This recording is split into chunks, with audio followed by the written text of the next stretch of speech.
Good morning, Mets fans, and welcome to a rain-soaked edition of Driving with Mr. Met.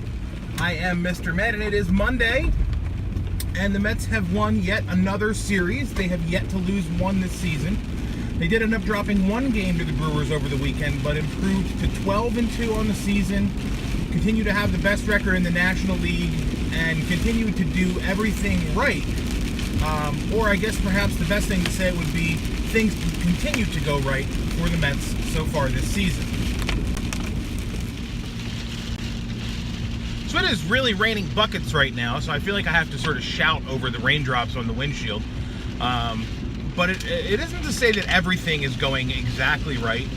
If you have to be nitpicky, Matt Harvey had a kind of a lackluster start on Saturday, where he gave up the long ball, fell victim to that again. I didn't get to see a lot of the Saturday game. I was out and about, sort of driving around. My son had a birthday party I had to drop him off at and pick him up at, and so I only sort of sparingly watched the game, especially the parts of the game rather that Harvey pitched. But as I understand it, the home run that he gave up to, I think it was Jonathan Villar, wasn't a bad pitch by Matt. So tough luck there.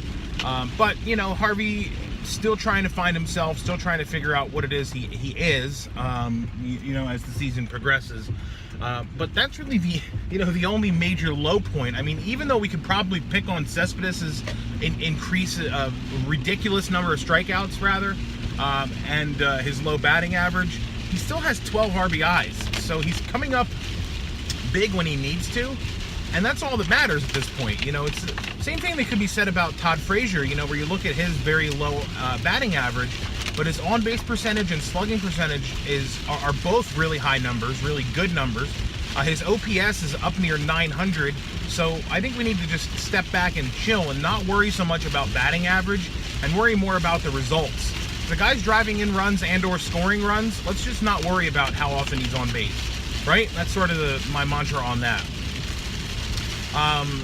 Offensively, the Mets sort of sputtered over the weekend. That's worth noting. Again, on the early season, the MVP continues to be this Mets bullpen, which has been lights out, to say the least.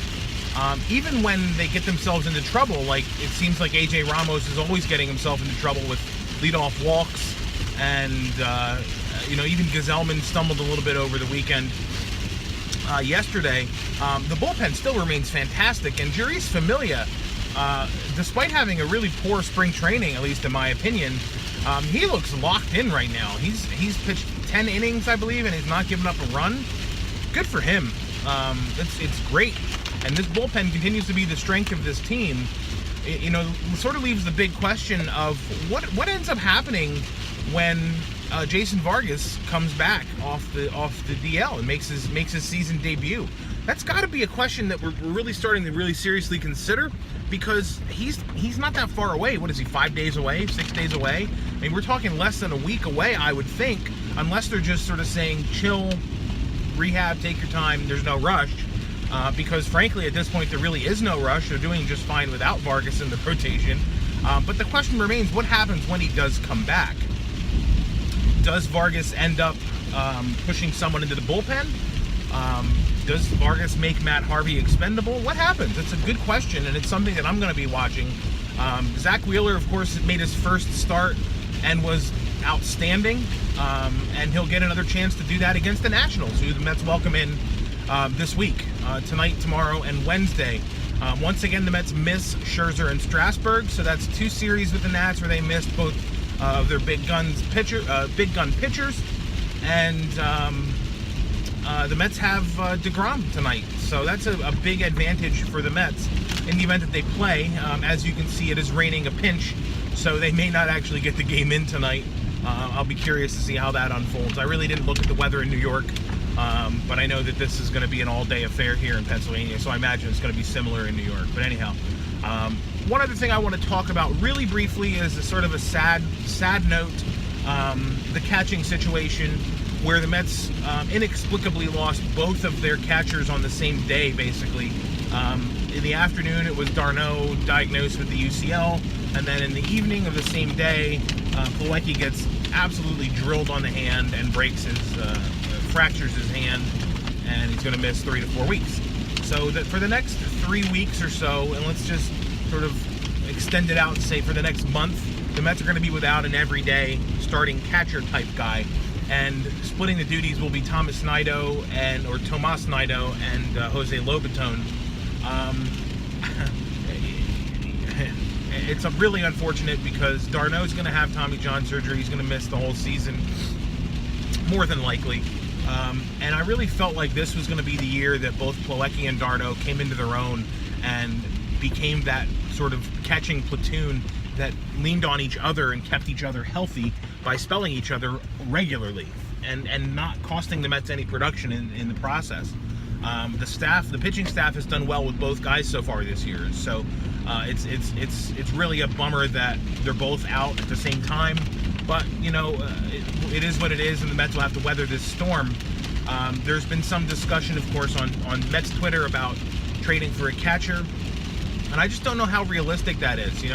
As much as I'd love to see the Mets make a move for like a Jonathan Lucroy or JT Realmuto, at this stage of the season, this early in the season, both GMs,